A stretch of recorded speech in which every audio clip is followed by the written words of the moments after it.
Good afternoon, boys. Let us go further. The next point of this chapter, the concept of radius of gyration. In board examination, normally a question is asked.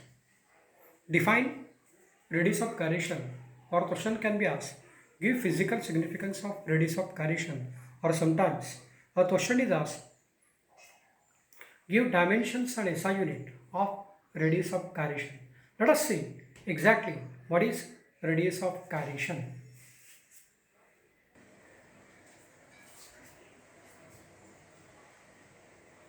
So radius of gyration. The symbol is capital K. Let us say definition. The radius of gyration of a rotating body is defined as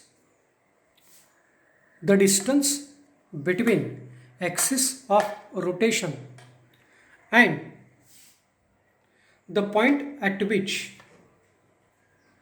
total mass of the body is supposed to be concentrated so as to possess the same moment of inertia as that of the body. Explanation. To understand the concept of this radius of gyration, we require this diagram. Two diagrams are there. Figure A, in which a body of mass capital M is rotating above the axis of rotation. Figure B, in this typical case, there is a single particle or a point mass of capital M. A particle of mass capital M is rotating about this axis of rotation. So, two things are there, a body and a particle. So, it is possible to find out moment of inertia of this typical body. Similarly, it is possible to find out moment of inertia of this single particle. So, consider a body of mass capital M rotating about an axis. Then its moment of inertia will be I1 is equal to, we know the formula, summation m into r square. Similarly, we can imagine another case as shown in figure B, a particle of same mass capital M rotating about an axis of rotation. Suppose its moment of inertia is I2, that means mass into distance square. What is distance? K. So K is nothing but distance this from this point M to this axis of rotation. And suppose what we get the value of I1 and I2. If both are equal, I1 and I2, this condition very important. If this moment of inertia of this single particle and moment of inertia of this complete body both are equal, under this condition only we can say that this typical distance between axis and capital M, that means point, is called as radius of gyration. So what is the important condition? This total body is supposed to be concentrated at a single point. Imagination. And this point has same mass that of the body. And suppose moment of inertia of this body and this particle is same, then and then we can say that the distance between this particle and this axis is called as radius of gyration. So we can say that the distance between axis of rotation and the point at which total mass of the body is supposed to be concentrated at a single point. And suppose the moment of inertia of the complete body is same as moment of inertia of the particle, then and then we say that this typical distance is called as radius of gyration. Now let us see the physical significance of K. In examination, again 2 mark question is asked. Explain physical significance of moment of inertia. That means exact meaning. What is exactly? What do you understand by the concept of k? That means radius of gyration. Let us see what is exact meaning. So moment of inertia is given by, we have seen the formula, I is equal to m1 r1 square plus m2 r2 square plus dot dot dot plus mn rn square. We have seen this part. Or we can say that I is equal to summation m into r square. The standard formula is there. So clearly, moment of inertia of the body depends upon two factors. Number one, mass m of the body, and number two, the distribution of mass around the axis of rotation. Clearly, these two ideas are separated from this formula. So, to separate this idea, the concept of k, that means radius of gyration, is used, and it is given by I is equal to m into k square. We have seen the concept of k just now. We have seen definition of this radius of gyration. We have seen explanation. So clearly from this we can understand that if k is smaller, then moment of inertia of the body is smaller. On the other hand, if k is larger, then moment of inertia of the body is larger. So we can say that moment of inertia depends upon distribution of mass particles around axis of rotation.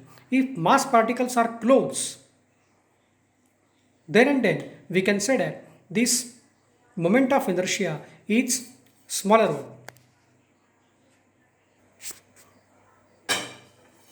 So see here, the body. Suppose this body is placed like this, and suppose this body rotates. So we can say that the axis of rotation is this. So here, the particles of the body, different particles of the body, are close to the axis of rotation. So distance between the particles of the body is somewhat smaller, and we can find out moment of inertia of the body. Suppose I1 is the moment of inertia of the body in this case. Now suppose body is placed like this horizontally, and again it is rotating. So here the particles of the body, same particles of the body, are placed at different distances. So we can say that in this typical case, the distribution of mass particles are different than the previous. That means it is more distance with respect to first diagram. So here we get moment of inertia of this typical body about this axis of rotation. Suppose I2 is the moment of inertia. So we get two values, I1 summation mr square in this case, I2 summation mr square in second case. So clearly, because of distance changing here and here, we get I1 not equal to I2. But here distribution of particles is more, so we get I2 is bigger than I1. So clearly we can understand that capital I, moment of inertia, that means rotational inertia, that means mass of the body, mass of the rotating body depends upon distribution of mass with respect to axis of rotation. If distribution is larger one, the mass increases, and if distribution of the particles is close, then mass of the rotating body can be decreased. So we can say that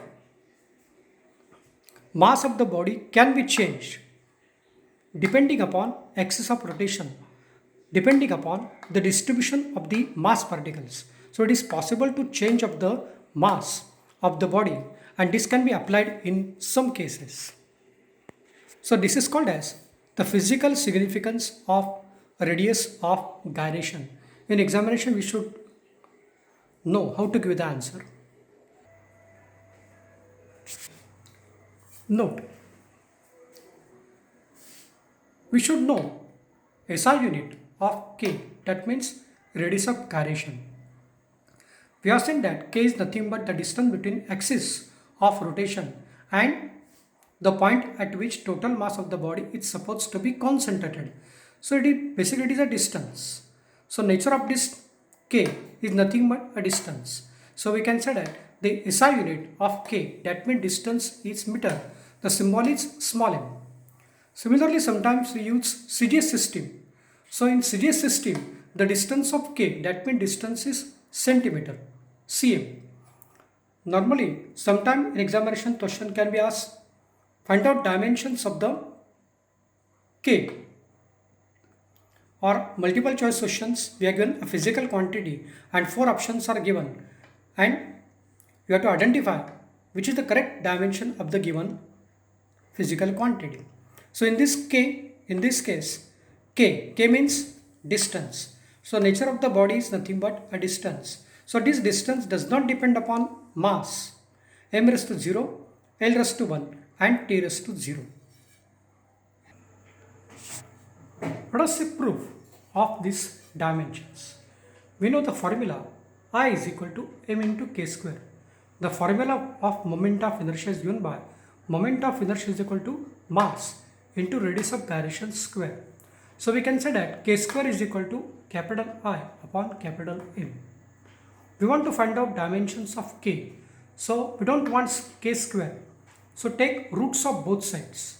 So root of left hand side of the equation is equal to root of second side of the equation. Same operations we can apply on both sides of the mathematical equation allowed.